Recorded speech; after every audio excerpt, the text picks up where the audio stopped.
Ils se tournèrent autour, sortirent leurs armes, et le combat débuta. Zeus était puissant.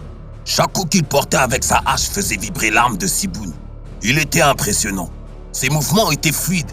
Il fit tournoyer sa hache, chargea son arme de matière noire pour assemer une violente attaque à son adversaire qui ne faisait que parer les coups et riait pendant leur échange.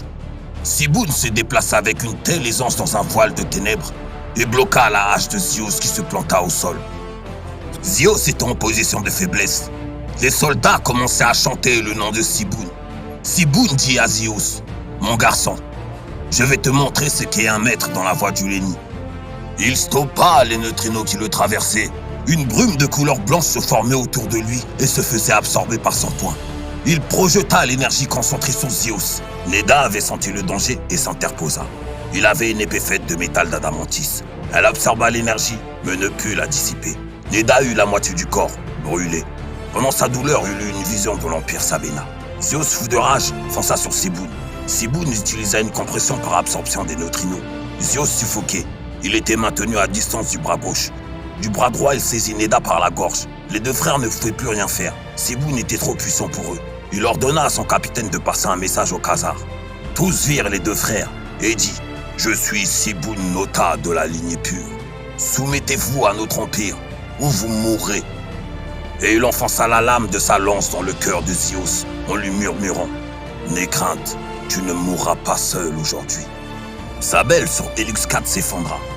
Tous les rebelles virent la scène en ont le message. Et il laissa Neda brûler sur le sol le corps fumant. Il n'était plus une menace. C'était la fin pour lui. Siboun se retourna en direction de sa navette. Au même instant, Neda lui tenait la cheville et lui dit « J'ai vu ta mort. Elle causera votre fin. Jigal Kitcha. » Et Neda se mit à rire de haute voix et dit « Mère, mère, regardez vos fils. Avons-nous fait honneur à votre nom ?» Le regard dans le vide rampant sur le sol. « Je vous remercie pour cette vision future. Nous pouvons partir en paix. » Il ne pouvait plus rien faire. Lumine, fou de colère, rompit la formation et fonça sur Pyrrhis. Son second lui dit qu'un calibrage sur le noyau avait été détecté et qu'il devait faire demi-tour. Il était trop tard, mais il n'en fut rien.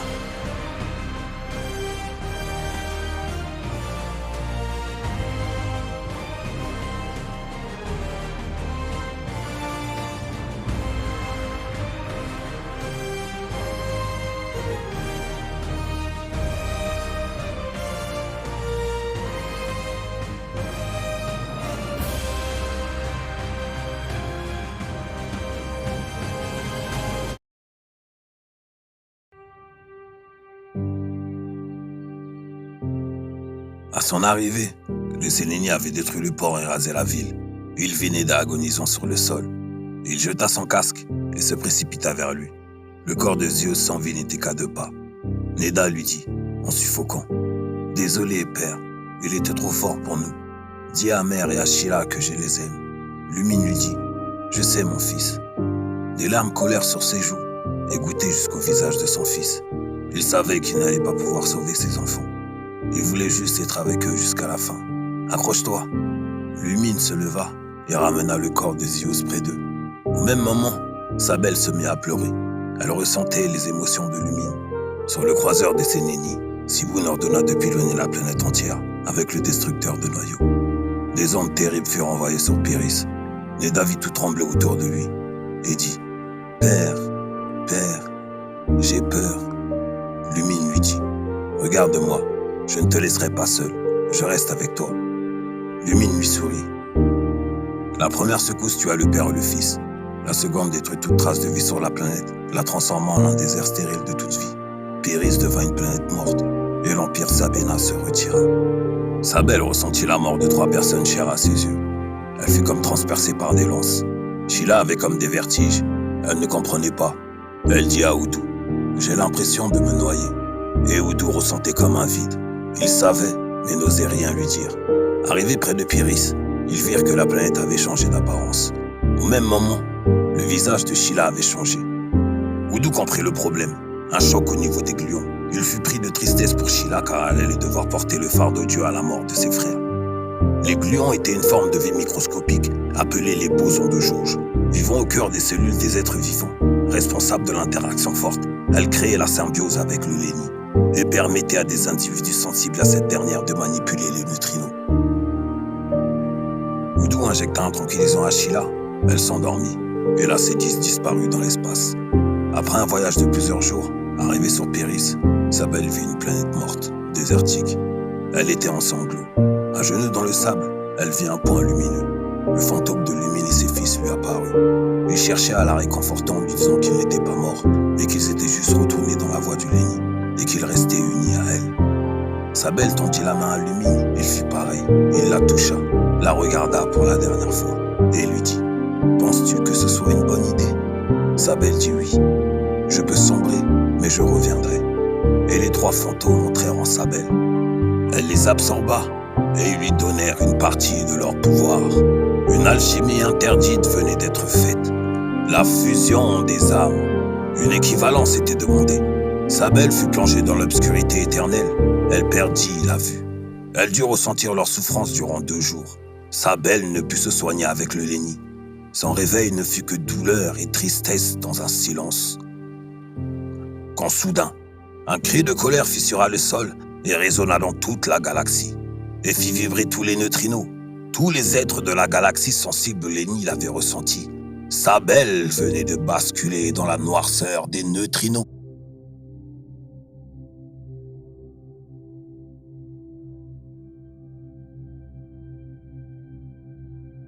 La légende de Sable Khazar.